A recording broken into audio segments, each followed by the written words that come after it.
donc à Rahab. Il dira, tu mettras un cordon et tu le pendras, et puis alors lorsqu'on verra le cordon, on saura que nous ne devons pas aller te détruire. Et alors je relisais le mot cordon, je me disais, mais qu'est-ce que c'est ce cordon écarlate, comment on dit ça en hébreu? Et je vois que ce mot s'appelle tikvat. Tikvat, route. Route, c'est le cordon, et tikvat. Tikvat, c'est un mot hébreu très intéressant parce qu'il commence par tav, il termine par tav, c'est-à-dire les deux lettres hébraïques qui donnent la signature de Dieu. Dieu signe cette délivrance de son propre nom. Et tikvat, c'est produit un mot hébreu que tous, je pense, vous connaissez, c'est hatikva, l'espérance. Autrement dit, le cordon cramoisi, si nous le traduisons littéralement de l'hébreu en français, c'est le cordon de l'espérance. Extraordinaire. Et c'est ce que Dieu disait, d'ailleurs au commencement de la Torah, lorsqu'il parle et qu'il dit que les eaux se rassemblent en un lieu unique. Alors évidemment, tout le monde pense qu'il c'est une question d'eau et de réceptacle. En soi, c'est vrai. Mais quand on dit Vekaim amaim, ikavu amaim, ikavu vient de la racine hébraïque hatikvat, l'espérance. On pourrait donc traduire la Torah d'une autre façon, et on pourrait traduire que les eaux espèrent en un lieu unique. Et non pas seulement qu'elles se rassemblent. Qu'elles se rassemblent en soi, c'est une chose, mais qu'elles soient un lieu d'espérance. C'est pour cette raison que nous avons tous besoin de sortir de l'eau. Parce que lorsque nous sortons du baptême, mes amis, je le redirai 1 million de fois, nous ne rentrons pas dans l'église. Être baptisé ne nous fait pas rentrer dans l'église. Être baptisé nous fait sortir de l'eau d'en haut. Lorsque je suis baptisé, lorsque tu t'es fait baptiser, tu es sorti de l'eau d'en haut et tu étais dans l'espérance. Un baptême d'eau, mes amis, c'est pas seulement dire je suis baptisé, je rentre, j'ai une carte de membre. Mais attendez, si baptisé c'est une carte de membre, tu n'as pas besoin d'être baptisé pour avoir une carte de membre. Si tu fais partie du club de football, tu as une carte de membre, tu n'es pas baptisé. Mais si tu sors de l'eau d'en haut, alors tu sors du ciel. Tu sors de la matrice du ciel. Tu sors de la matrice fondamentale du ciel. Là où le Seigneur est sorti lui-même. Lorsque le Seigneur sort de l'eau, oh là là là, lorsqu'il sort de l'eau, tout le monde dit Jésus ne devait pas se faire baptiser. Qu'est-ce que c'est que ces stupidités-là? S'il ne devait pas le faire, il ne l'aurait pas fait. Mais s'il l'a fait, c'est qu'il devait le faire. Et lorsqu'il sort de l'eau, en réalité, vous savez où il sort? Je vais vous expliquer quelque chose très brièvement, puis je passe à mon enseignement. Il sort en Israël, même la géographie du peuple d'Israël est là une raison d'être. Si vous regardez en Israël, il y a 2 mers. Il y a la mer de Galilée, ou ce qu'on appelle Yam Kinneret, qui se trouve dans le nord, l'eau d'en haut, et puis il y a la mer salée, ou morte, hein, pas tout à fait morte, mais quand même un peu morte, qui elle est en bas. Et entre les deux, qui rejoint les deux? Le Jourdain. D'où Yeshua va-t-il sortir? Entre l'eau d'en haut et l'eau d'en bas. L'eau d'en haut et l'eau d'en bas. Mes amis, lorsque tu te fais baptiser, tu ne sors pas de l'eau d'en bas uniquement. Je te dis une vérité, tu sors de l'eau d'en haut. Parce que l'eau d'en bas, Dieu dit au commencement du monde, il sépara les eaux d'avec les eaux. Et au moment où il sépare les eaux, l'eau d'en bas a la mémoire de l'eau d'en haut. Les savants ont découvert que l'eau avait de la mémoire. Et quand lorsque tu mets l'eau dans un certain endroit ou dans un autre endroit, même sa forme peut changer. L'eau d'en haut se souvient de l'eau d'en bas se souvient de l'eau d'en haut. Et lorsque tu sors du Jourdain, lorsque tu sors du baptême, l'eau que tu es en train de sortir, elle se souvient que quelque chose s'est produit là-haut. C'est pourquoi, mes amis, votre baptême d'eau, c'est quelque chose d'extraordinaire. C'est quelque chose d'extraordinaire. Et si tu repenses à ton baptême maintenant, que tu le remets dans le contexte que Dieu pense, alors tu sors de l'eau d'en haut. Et lorsque tu sors de ton baptême, tu es dans un lieu qu'on appelle l'espérance. Ikavu amaim, que les eaux espèrent, en un lieu unique. Mes amis, lorsque nous sommes sortis de l'eau du baptême, quand bien même tu aurais été baptisé en Afrique, au Canada ou chez les Esquimaux, ça c'est plus compliqué. Ça fait froid. Mais lorsque tu sors de l'eau, où que tu sois dans l'eau, c'est toujours la même eau. parce qu'elle vient du ciel. Amen. Aujourd'hui, je voudrais vous parler quelque chose qui est tellement important pour nous tous, c'est l'appel de Dieu sur une vie. Des gens m'ont dit, mais tu n'as pas fait beaucoup d'hébreux parce que je sentais bien que le temps était venu de dire autre chose que de faire beaucoup d'hébreux. On pourra en faire beaucoup d'hébreux. Mais aujourd'hui, je voudrais vous parler de l'essentiel d'une vie. L'essentiel d'une vie, c'est de savoir comment Dieu nous appelle. C'est pourquoi nous allons aujourd'hui parler comment rentrer dans l'appel de Dieu. D'accord ? Je me rappelle lorsque j'étais un jeune garçon, enfin un jeune homme plutôt, je me trouvais dans une convention à Vichy. Et le prédicateur qui était là avait parlé sur ce thème d'Ésaïe 6. Qui enverrai-je et qui marchera pour nous? Ésaïe 6. Ésaïe. Qui enverrai-je et qui marchera pour nous? Je voudrais qu'on lise ensemble ce texte. Si vous avez votre Bible, nous allons faire une lecture. Dans Ésaïe chapitre 6 et au chapitre 6 à partir du verset 1. Si vous avez votre Bible, vous la prenez, on va prendre un petit peu de temps pour expliquer ça, d'accord?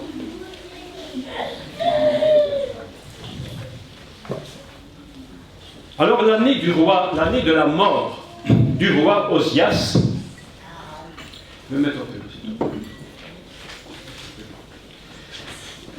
Je vis le Seigneur assis sur un trône très élevé, et les pans de sa robe remplissaient le temple. Les séraphins se tenaient au-dessus de lui. Ils avaient chacun 6 ailes, 2 dont ils se servaient la face, 2 dont ils se couvraient les pieds et 2 dont ils se servaient pour voler. Ils criaient l'un à l'autre et disaient « Saint, Saint, Saint est l'Éternel des armées. Toute la terre est pleine de sa gloire. » Il n'a pas dit « toute la terre sera », mais il a dit « toute la terre est déjà pleine de sa gloire ».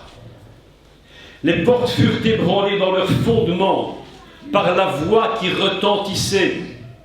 Et la maison se remplit de fumée. La fumée est la gloire de Dieu. Alors je dis, malheur à moi, je suis un homme perdu, car je suis un homme dont les lèvres sont impures. J'habite au milieu d'un peuple dont les lèvres sont impures et mes yeux ont vu le roi. Quel texte incroyable. L'Éternel des armées, mais l'un des séraphins vole vers moi tenant à la main une pierre ardente qu'il avait prise sur l'autel avec des pincettes. Il en toucha ma bouche et dit, ceci a touché tes lèvres. Ton iniquité est enlevée et ton péché est expié. Alors j'entendis la voix du Seigneur disant, qui enverrai-je? Et qui marchera pour nous? Je répondis, me voici, envoie-moi. Voilà un texte absolument extraordinaire. Mes amis, lorsque Dieu appelle, la première chose que nous devons bien comprendre,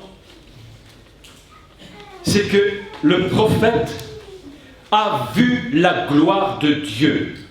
Nous ne devrions jamais oser commencer un travail pour Dieu avant que nous n'ayons touché au moins sa gloire. Il faut que nous rentrions dans la gloire de Dieu. Beaucoup de gens veulent rentrer dans le ministère, ils veulent faire l'œuvre de Dieu, ils n'ont même pas connu le minimum qu'ils devraient connaître. Même le prophète Élisée, lorsqu'il a voulu servir Dieu, il a dû rentrer dans un chemin d'obéissance. Ce que Dieu nous demande aujourd'hui à nous, c'est que nous apprenions à rentrer dans un ministère. Il y a des gens, ils rêvent d'un ministère, nous parlions de ça il y a quelques jours, et nous nous disions, mais est-ce que vous vous rendez compte que des serviteurs se sont suicidés à cause du ministère? Ils ont fait des burn-out à cause du ministère. Ils en sont morts, mes amis, parce que pour entrer dans l'œuvre de Dieu, il y a des règles à suivre. Et parfois nous voudrions, alors que nous ne sommes même pas prêts de rentrer dans le ministère, immédiatement faire les œuvres de Dieu, alors que nous n'avons même pas été éprouvés, mes amis. Pour entrer dans l'œuvre de Dieu, si tu veux faire l'œuvre de Dieu, tu dois apprendre à passer les épreuves. Même un athlète qui veut devenir un champion, pour gagner une demi-seconde, pour être le champion, il passe des années d'entraînement. Et après 10, 15 ans d'entraînement, lorsqu'il a gagné une demi-seconde, il dit « Je suis un champion ». Moi, j'aurais pensé qu'il sera champion s'il gagnait 1 heure. Mais même pour une demi-seconde, ils s'entraînent. Et les hommes et les femmes qui veulent servir Dieu n'ont même pas compris le minimum qu'il faut comprendre. C'est qu'il y a un chemin à suivre. Un chemin où nous devons apprendre à nous éduquer avec Dieu. Dieu ne peut pas nous donner un ministère. Il ne peut pas nous confier n'importe quoi si nous ne sommes pas prêts à cela. Et la première chose que nous devons apprendre, c'est à nous tenir dans la présence de Dieu. C'est pourquoi Ésaïe, le prophète, la première chose qu'il voit, lorsqu'il dit « Qui enverrai-je » lorsqu'il entend la voix, la première chose qu'il remarque, c'est la gloire de Dieu qui remplit le temple. Nous ne devrions jamais oser nous tenir en public si nous n'avons même pas eu l'opportunité ou la volonté, le désir profond de voir Dieu dans sa gloire. Le Messie vient sur terre. Et il va dire aux apôtres, mais moi, il m'a donné la gloire que j'avais avant auprès de lui. C'était avant, il a possédé cette gloire, il connaissait ce qu'était la gloire. Aujourd'hui, les enfants de Dieu veulent paraître, beaucoup de gens veulent paraître devant le peuple. Ils veulent se montrer devant le peuple, ils espèrent être sur l'estrade pour prêcher, alors qu'il ferait mieux de se retrouver dans la chambre secrète en train de prier, parce qu'ils ne sont pas capables. Mes amis, tout le monde peut prêcher. On peut te donner des cours d'homilétique autant que tu veux. Demain, tu seras peut-être probablement un bon prédicateur. Mais la gloire de Dieu ne sera pas là. Tu as besoin de connaître qu'est-ce que la gloire du Seigneur. Et le prophète Ésaïe dit, la première chose qu'il voit, c'est le temple qui est rempli de la gloire, mes amis. Et les portes, il est dit que les portes sont mises, et les murs et les portes sont mises à trembler dans leurs fondements. Les fondements de Dieu se mettent à trembler lorsque la gloire apparaît, mes amis. La gloire de Dieu, ce n'est pas n'importe quoi. Normalement, la gloire de Dieu, ici présente, doit faire trembler cette pièce. Si cette pièce ne tremble pas, si votre esprit ne tremble pas, si vous n'êtes pas ébranlé dans vos pensées, si quelque chose n'est pas en train de changer votre vie, nous avons raté quelque chose. Il faut que la gloire tremble. Il faut que la gloire te fasse bouger. Dieu, quand tu pries, je disais, Seigneur, donne-nous la gloire, donne-nous la gloire. Je répète ce que je dis 1000 fois, c'est pas grave. Pour ceux qui ne le savent pas, vous l'entendrez encore une fois. Ceux qui le savent le réentendront. J'étais dans une église, c'est mon ami pasteur, dans la ville de Meaux. Et le pasteur dit à un de ses collègues pasteurs qui était là, il lui dit, écoute, viens et prie, monte sur l'estrade et prie. Ah, le pasteur monte sur l'estrade, et puis il commence à prier, il n'arrêtait plus de prier. Et moi j'étais devant, sur la première rangée, avec les serviteurs de Dieu, mon épouse, il priait. Et tout d'un coup j'ai une vision. Et je vois dans cette vision l'interprétation de ce qu'il disait. Il parlait en langue. Il parlait dans l'esprit d'autres langues. Et au moment où il parle, j'ai une vision que je vois la gloire descendre du ciel. Et cette gloire descend. Et au moment où elle allait toucher le peuple de Dieu, elle se désagrège et il ne tombait que quelques gouttes de la gloire. J'ai dit, Seigneur, mais qu'est-ce que c'est que cette histoire? Et Dieu m'a dit, vous demandez la gloire, je vous l'envoie. Mais vous n'êtes pas capable de la recevoir complètement. Vous ne recevez que quelques miettes de gloire. Mes amis, si la gloire tombait ici, je vous dis, cette pièce, elle serait embrasée. Les disciples, ils étaient après la Pentecôte, ils étaient là ensemble, rassemblés, et ils priaient. Et il a dit que le lieu où ils étaient se mit à trembler. La terre s'est mise à trembler. Je vous dis, le jour où ça se met à trembler ici, je vous dis, quelque chose va se passer.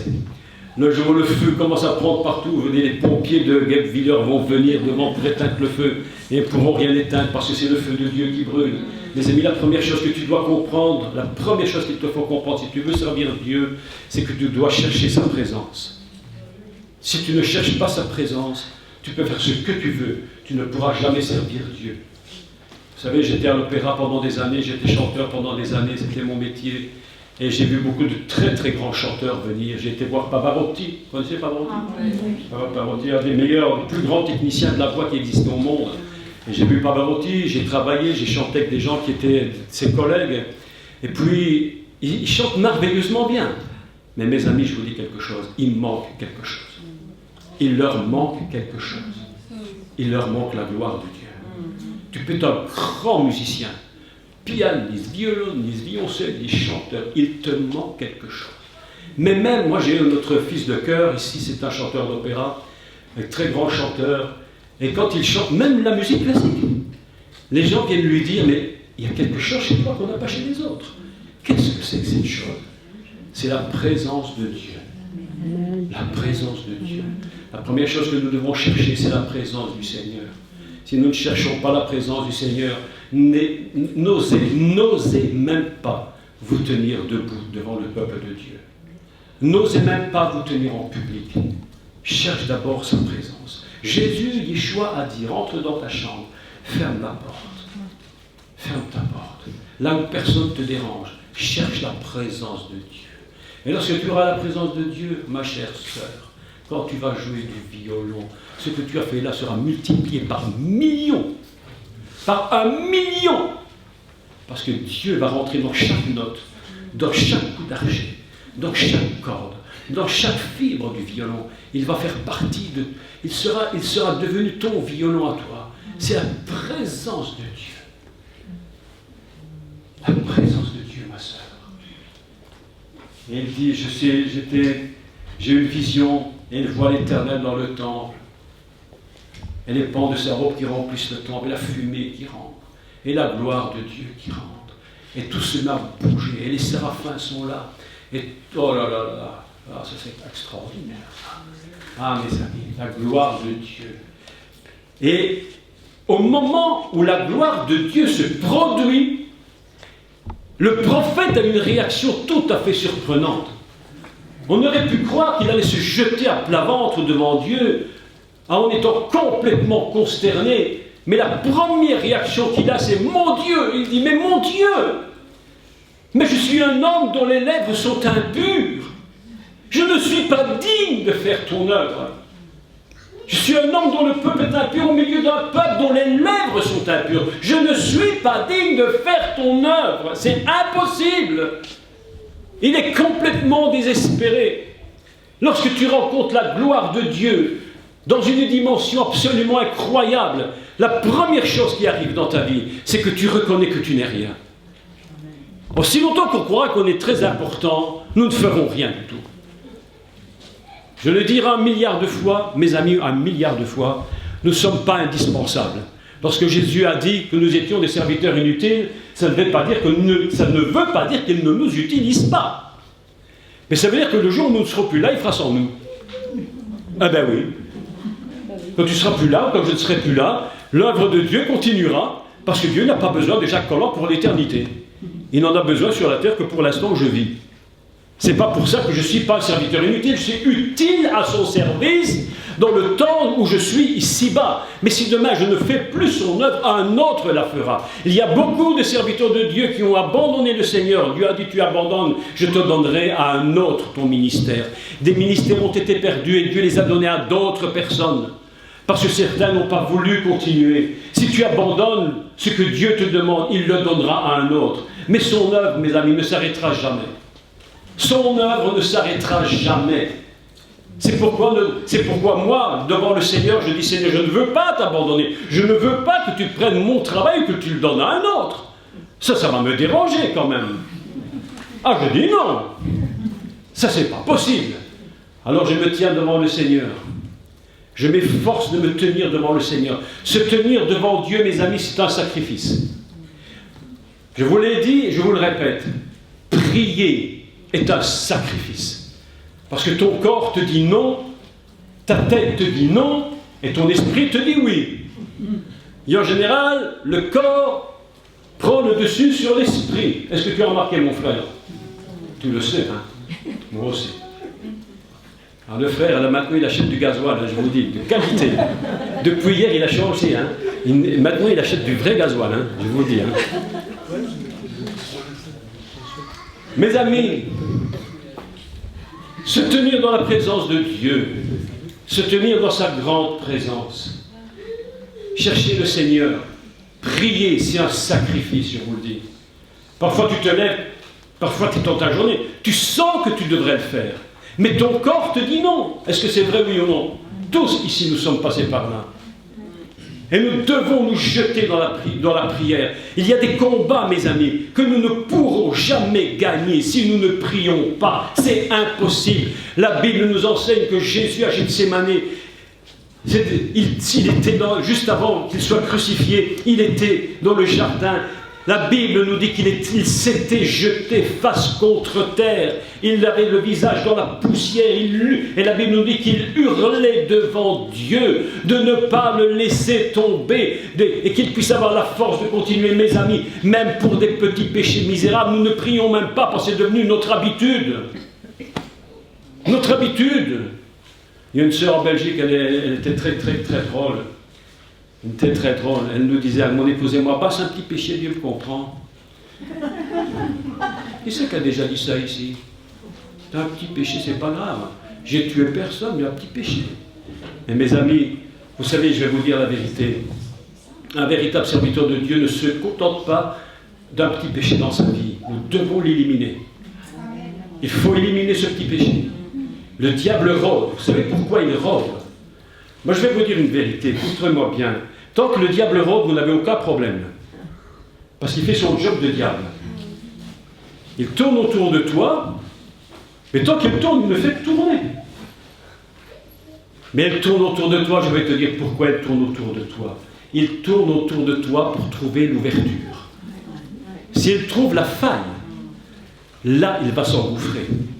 Et lorsqu'il s'engouffre, si même la faille est toute petite, lorsque le diable s'engouffre dans la faille, il te détruit, non pas de l'extérieur, mais il te détruit de l'intérieur. C'est pourquoi, merci beaucoup, lorsqu'il voit que dans ta vie, il y a quelque chose qui n'est pas droit, quelque chose n'est pas droit, un petit péché, on n'a même plus envie de combattre les petits péchés tellement qu'ils sont devenus habituels. Vous avez remarqué cela? À certains moments, je me dis, mais Seigneur, cette chose que je fais n'est pas bonne. Il faut quand même que... Et je me rends compte que je ne vais même pas combattre contre ce petit péché. Parce que c'est devenu mon habitude. Mais la Bible nous dit que le Messie se jetait face contre terre. Il poussait de grands cris, nous dit la Bible, suppliant Dieu de le délivrer.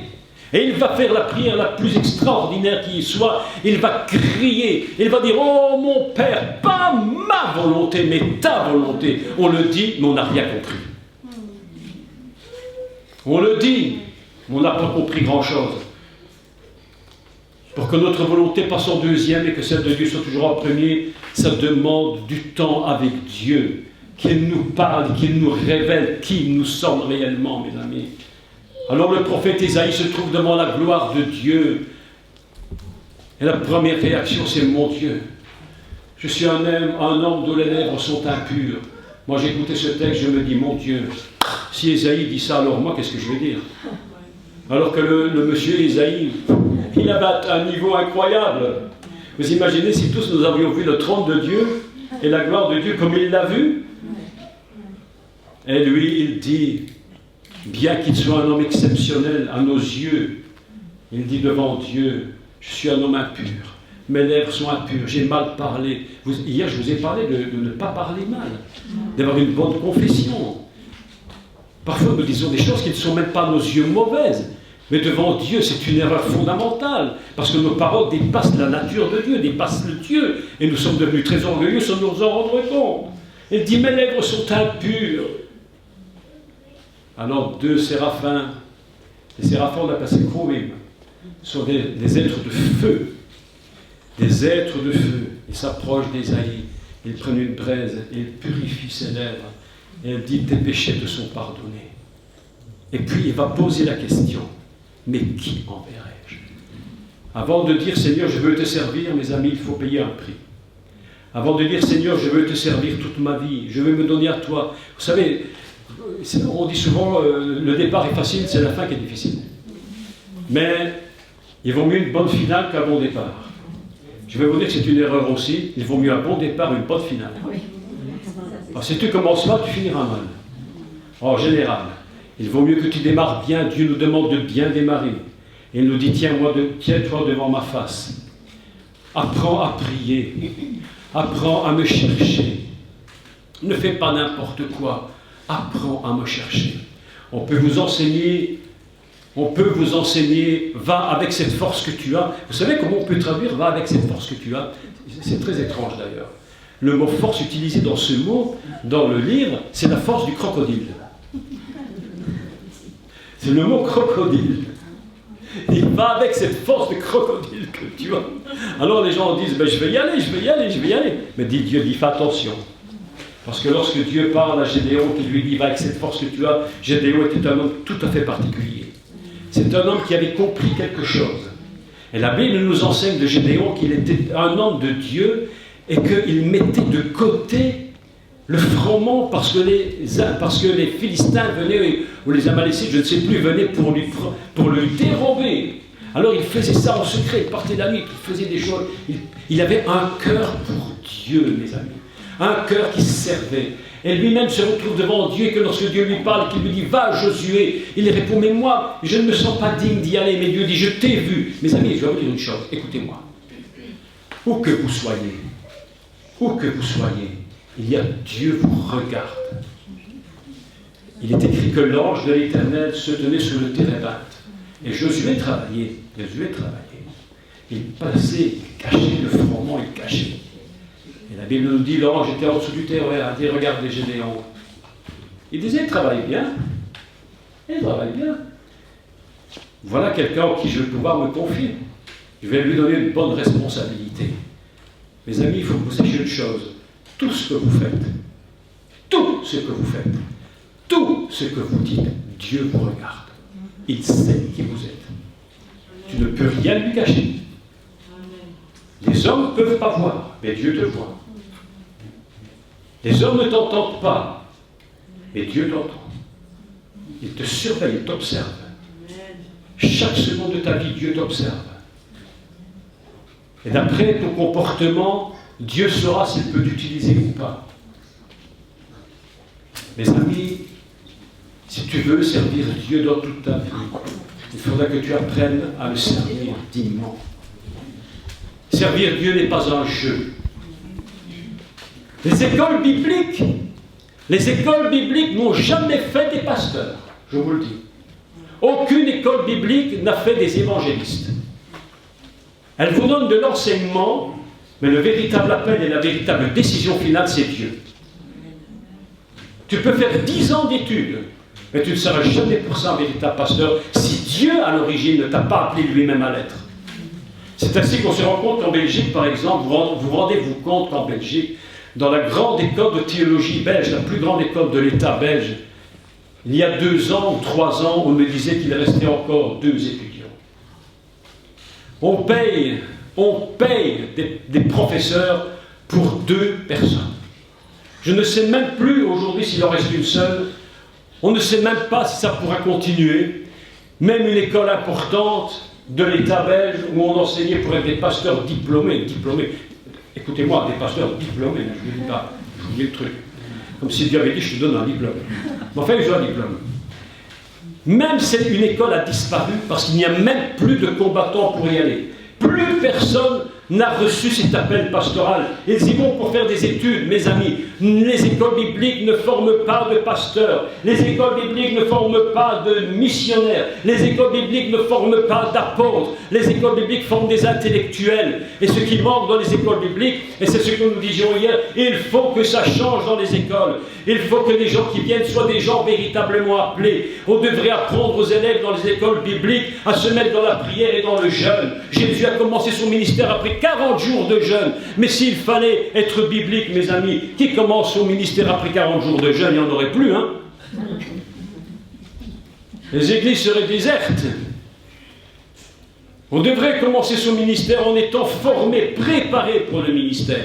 Mais on se trouve dans un temps où les gens ne sont même pas préparés pour être véritablement des serviteurs de Dieu. Si tu veux servir le Seigneur, il faut que tu sois préparé pour l'être.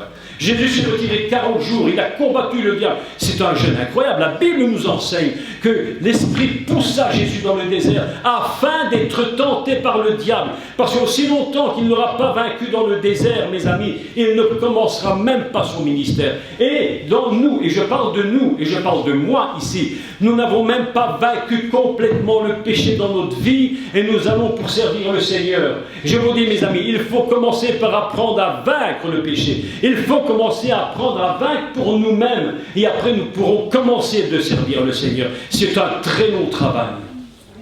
Un très long travail, mes amis. Un très long travail. Ça ne se fait pas comme ça. Moïse a mis